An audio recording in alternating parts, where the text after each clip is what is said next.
I walked into my sister's wedding alone, and the laughter hit me before the doors even closed. Not whispers, full-on laughter.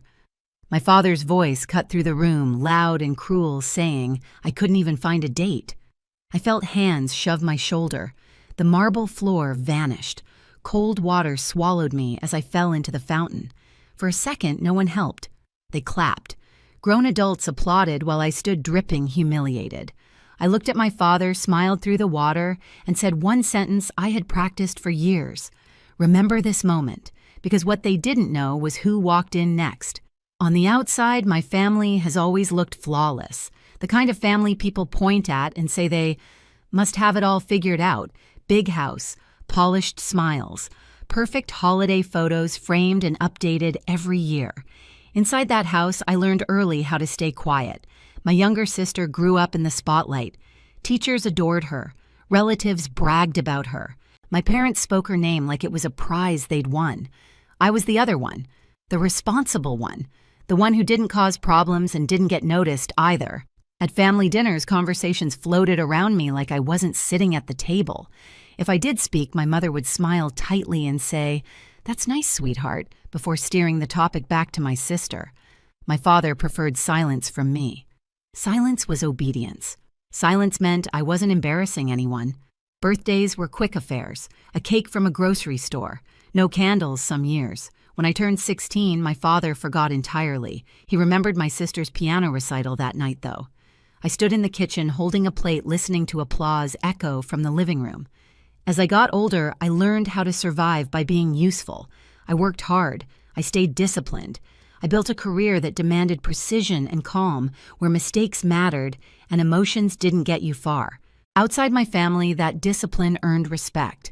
Inside it, nothing changed. By my early 30s, I'd stopped explaining myself to them.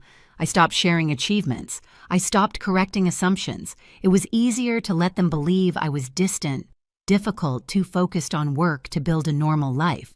That's why I showed up to the wedding alone. Not because I didn't have someone. Because I did.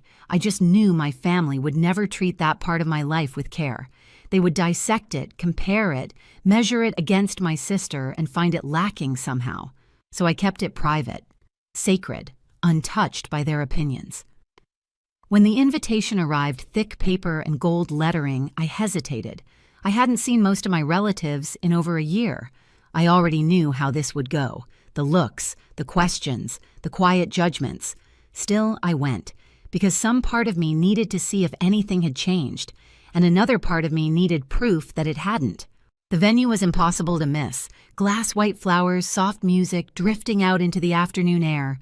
Everything about it screamed celebration. I stepped inside and felt instantly out of place, like I'd walked into someone else's life by mistake. The first thing I noticed was the seating chart. My sister's name sat dead center, surrounded by our parents' close relatives and the people who mattered. My name was printed in smaller font pushed to the edge, a table near the back, not technically excluded, just relocated. I told myself not to care. I folded the escort card once, then again, sliding it into my clutch like it couldn't hurt me if I couldn't see it. As I walked toward my table, heads turned. Conversations dipped. I caught fragments as I passed. She came alone. I thought she was seeing someone. Still single, I guess. Someone smiled at me with the kind of pity that feels worse than cruelty. I smiled back because I'd learned that smiling kept things from escalating. At my table, distant relatives and acquaintances avoided eye contact, polite but curious. They asked safe questions. Work, traffic, weather. No one asked how I was. No one ever did. Across the room, my family laughed loudly. My father stood tall, glass in hand, soaking in attention. My mother leaned in close to my sister, adjusting something on her dress, her face glowing with pride. My sister caught my eye for a second. Her smile flickered. Then she looked away. I tried to focus on my breathing. The ceremony ended. Applause filled the room. Music shifted. People stood, moved, mingled. I stayed where I was, nursing a glass of water, watching dynamics I'd memorized years ago play out exactly the same. That's when my father started drinking faster. I noticed it because I always notice things like that. The slight change in his posture, the way his laughter grew sharper. his eyes drifting back to me again and again, like I was a loose thread he couldn't stop pulling at. A relative leaned down to whisper something to him. I couldn't hear it, but I saw his jaw tighten. His gaze locked on me. I felt it then, that familiar pressure in my chest, the warning signal. When my father stood up, the room responded automatically. Conversations quieted. Glasses paused mid-air. He had that effect on people. He always had. He cleared his throat and smiled the practiced kind that looked good from a distance. Families are about showing up for each other, he said loudly, about pride, about not letting personal shortcomings distract from the bigger picture. Some people chuckled unsure. I stayed still. His eyes found me. And sometimes he continued, voice hardening. You have to call things out when someone refuses to grow up. A few heads turned toward me now. I felt heat crawl up my neck. I knew in that moment that this wasn't a misunderstanding. This wasn't a slip. This was deliberate. And as he took a step in my direction, I understood something else too. He wasn't done. My father didn't lower his voice when he reached me. He didn't need to. The room had already bent around him waiting. He looked down at me like I was a disappointment he'd finally decided to address out loud. Still showing up alone, he said loud enough for the nearest tables to hear. At your sister's wedding of all days. A few uncomfortable laughs rippled through the crowd. Someone coughed. No one intervened. I felt my mother's eyes on me from across the room. She didn't move. My sister stared at the floor lips pressed together like this was none of her business. I stood up slowly, not to argue, not to defend myself, just to stand. I'm here to celebrate, I said evenly. This isn't the time. That should have been the end of it. It never was with him. He leaned closer, breath sharp with alcohol and anger. The time he scoffed. You've wasted enough time. No partner, no family of your own, just excuses and that job you hide behind. More laughter, louder this time. Nervous, but eager. I opened my mouth to speak, then closed it. I knew better. Any word from me would only feed him. That's when his hand hit my shoulder. It wasn't dramatic, just firm enough, just sudden enough. The world tipped. For a split second, I saw the ceiling lights blur. Then the air rushed out of my lungs as cold water swallowed me whole. My back hit stone. My dress ballooned, then clung heavy and useless against my skin. The shock stole my breath. When I surfaced, water streamed down my face hair, plastered to my cheeks. I heard gasps first, then clapping. Not everyone, but enough. Enough to make it clear I was alone. I gripped the edge of the fountain and pulled myself upright. My hands were shaking, but something inside me went eerily still. The noise faded. The sting faded. Even the humiliation dulled, like someone had turned the volume down on pain. My father stood there, chest rising and falling, jaw set. For the first time, I didn't see authority. I saw loss of control. I looked at him through dripping lashes and smiled. Not big, not angry, just calm. Remember this moment, I said quietly. He blinked, confused by my tone. A few people shifted uncomfortably. The clapping died. I stepped out of the fountain water, pooling at my feet, and walked away. No rush, no tears, just wet fabric and steady steps across an expensive floor. Inside, something old had finally collapsed, and something else had taken its place. I changed in the restroom down the hall. Someone had handed me a towel without meeting my eyes. Another person whispered that they were sorry, then disappeared. The mirror showed me a version of myself I barely recognized. Wet hair slicked back, makeup streaked thin, my hands steady. I dried my face, tied my hair, and stood there until the noise in my head settled. When I checked my phone, there was a single message waiting.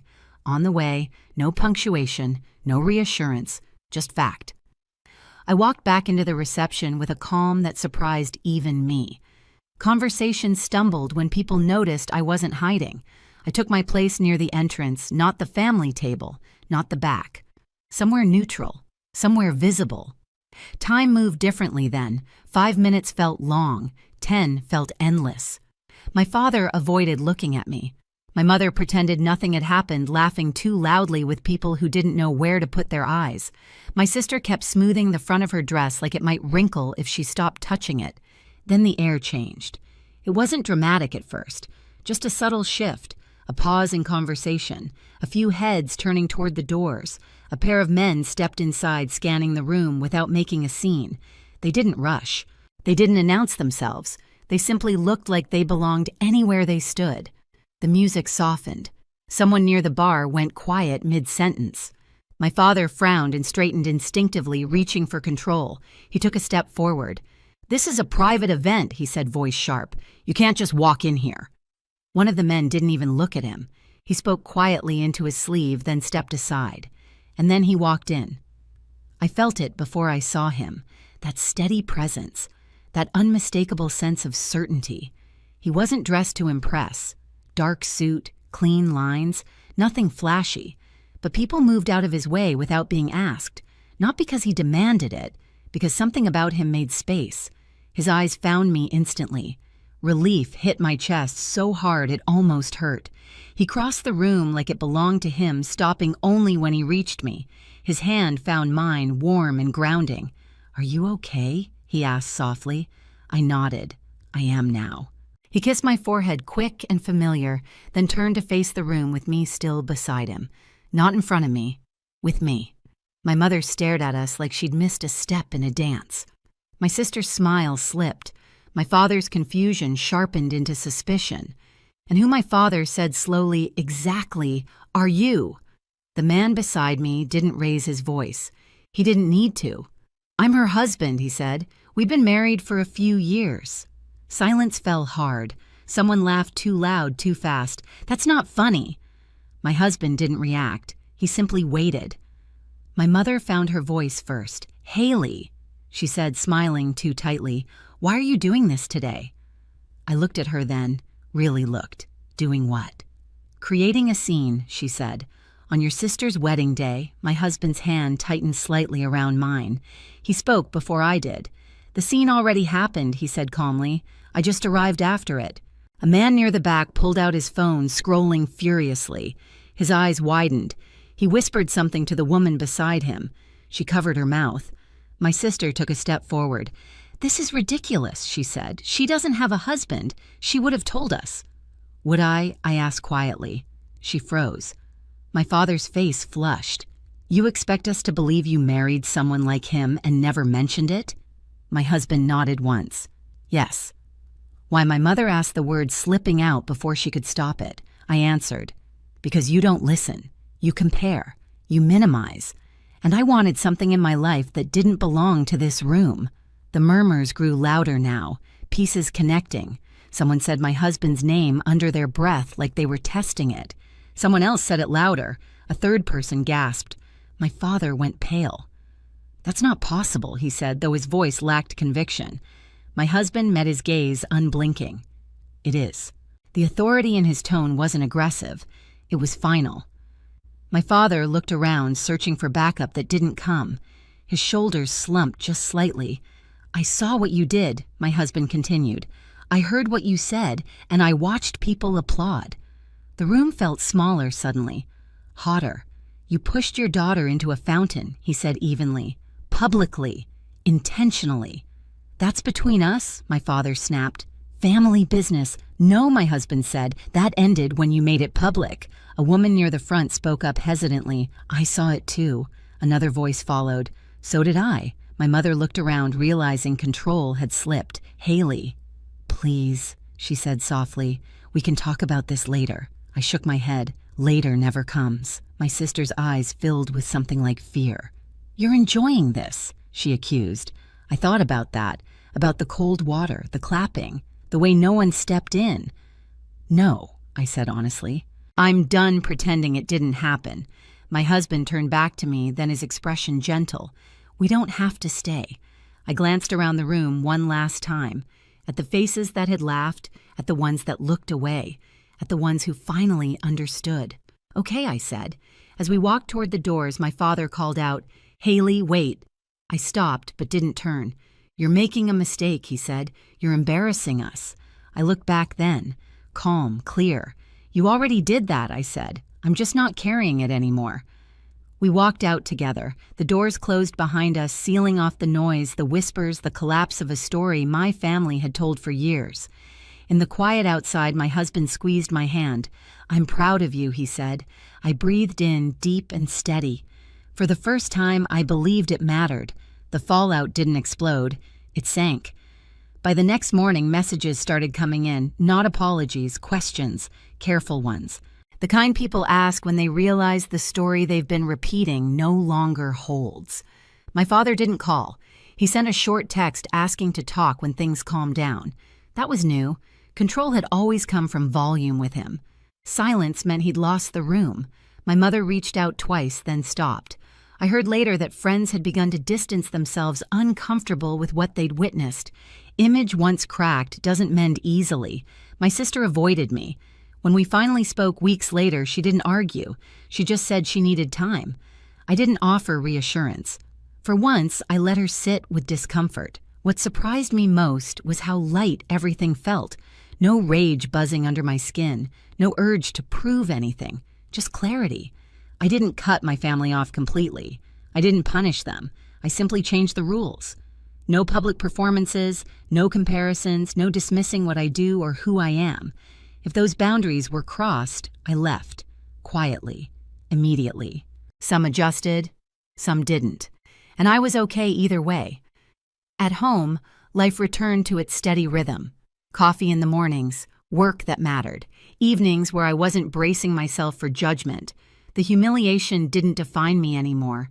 It became the moment I stopped carrying what was never mine to hold. For a long time, I thought family approval was the proof that I mattered. Now I know better. Your worth doesn't come from people who only love you when you're small, quiet, or useful. Sometimes the strongest thing you can do is step back and let the truth speak for itself. If you've ever been hurt by your own family, you're not alone. Share your story in the comments and subscribe so you don't miss the next one.